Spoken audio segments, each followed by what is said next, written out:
Chères auditrices, chers auditeurs, bonjour Fred. Bonjour Yoran. Nous vous remercions, chers auditeurs, de votre fidélité à nous écouter et nous allons maintenant nous pencher sur un des 10 commandements, le 4e des 10 commandements, qui a été sujet à différents, on va dire, remaniements, bouleversements tout au long de l'histoire, mais il convient de nous pencher un petit peu sur tout ce que la Bible peut dire, affirmer à propos de ce 4e des 10 commandements. Il s'agit du commandement qui a trait à l'observation du 7e jour de la semaine. Prenons ce texte ensemble. Eh bien, on va le lire. Qui se trouve dans Exode, au Exode chapitre 20. Et les versets 8 et suivants.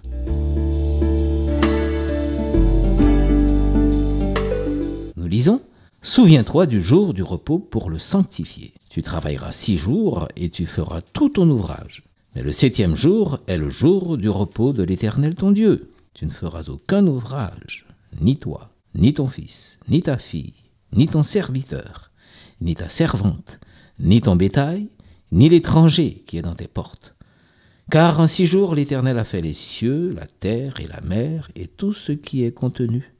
Et il s'est reposé le 7e jour. C'est pourquoi l'Éternel a béni le jour du repos et l'a sanctifié. Intéressant, n'est-ce pas? Alors là, nous sommes dans le récit donc des 10 commandements donnés par Dieu lui-même à Moïse. Et ce qui est frappant, eh bien, c'est ce 4e commandement. Absolument. Qui requiert l'observation du 7e jour, ce mystérieux 7e jour de la semaine. Mais il semble que ce soit très important puisque nous avons 4 versets dédiés à ce seul commandement, donc ça semble important, où Dieu demande clairement de mettre ce jour à part. Et Dieu donne les raisons. C'est intéressant. Pourquoi faut-il mettre à part ce jour? Et on ne peut que faire référence à la création. Dès la création, il avait déjà mis accent particulièrement sur ce jour. Alors, c'est d'ailleurs, intéressant. c'est un rappel, on dit souviens-toi. Exactement, c'est ce que j'allais dire. Donc, ça commence par souviens-toi. Un petit peu comme quand on roule sur la route, on voit un panneau 90 rappel.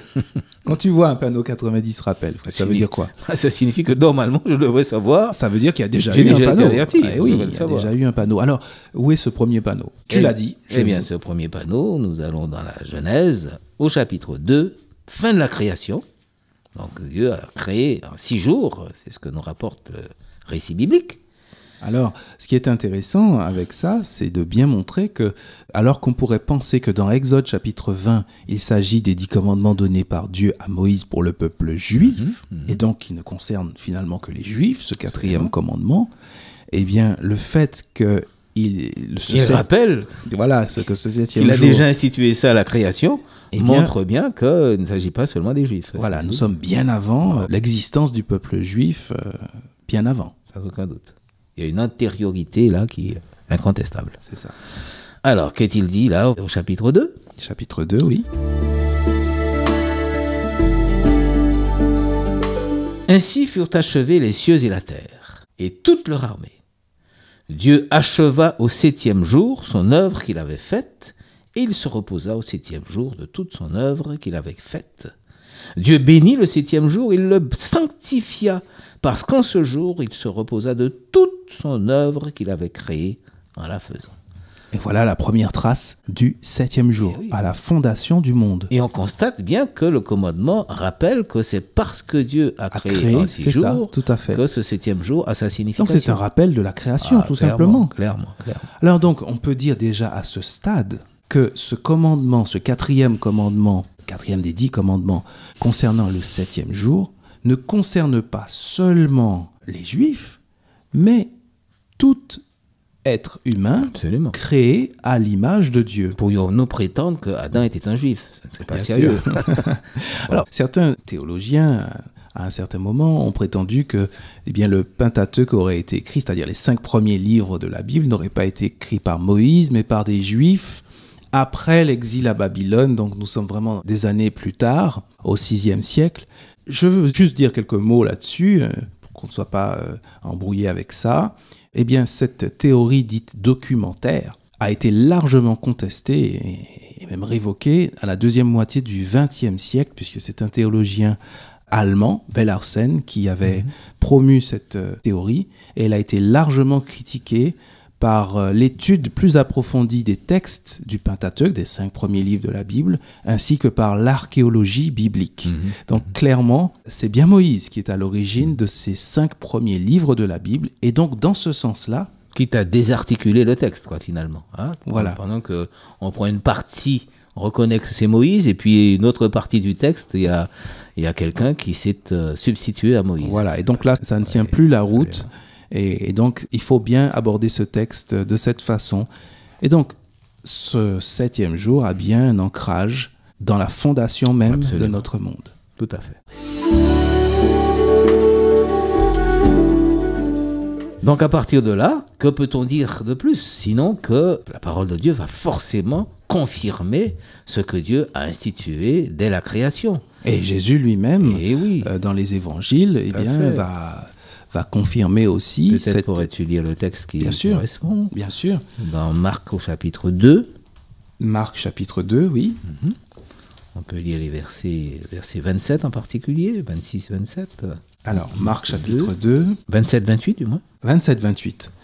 Et il leur disait, le sabbat a été fait pour l'homme, et non l'homme pour le sabbat. De sorte que le Fils de l'homme est Seigneur même du sabbat. Absolument. Donc Jésus se plaçait bien dans le cadre, non pas de la fête d'observer le sabbat, de son institution, mais se place bien dans le cadre de la manière dont l'observaient les Juifs. D'accord. Ce que tu veux dire, c'est que Jésus ne remet pas en question l'observation du sabbat, mais la façon de l'observer. Absolument. C'est exactement ça, tout à fait. Oui. Quand il dit que le sabbat était fait pour l'homme, c'est bien cela, parce que les Juifs avaient en quelque sorte rendu les hommes esclaves du sabbat. Oui, parce qu'il y avait toutes sortes de règles, 613 règles d'observation du sabbat. C'était infernal à l'époque. C'était un parcours du combattant pour tous les Juifs. À la fin de la journée, ils étaient épuisés. Exactement. Et ils n'attendaient que la fin de ce jour. Et ce n'était plus un jour de joie. Non. Et c'est ça que Jésus va dénoncer, en fait. La manière d'observer plus que l'observation elle-même. Absolument. C'est intéressant aussi parce que dans ce texte, il dit que le sabbat était fait pour l'homme. Donc, de manière générale, on se rappelle bien la création. On se rappelle de la création, tout à fait. Donc, ce jour-là, c'est le jour du Seigneur. C'est le jour du Seigneur. Jésus le dit clairement. Mais alors, parce que je connais aussi l'expression le jour du Seigneur désigne un autre jour aujourd'hui. Je le dis intentionnellement. Parce que le jour du Seigneur, quand on dit le jour du Seigneur, on pense plutôt au dimanche. Oui, et à comment expliquer qu'on soit passé de ce sabbat biblique, de l'origine du monde, à aujourd'hui, cette observation du dimanche. Il y a des raisons historiques, certainement. Certainement. Il faut remonter au IVe siècle. Au IVe siècle, tout à fait. Constantin qui va officialiser le passage, en quelque sorte, du moins l'observation simultanée, du dimanche.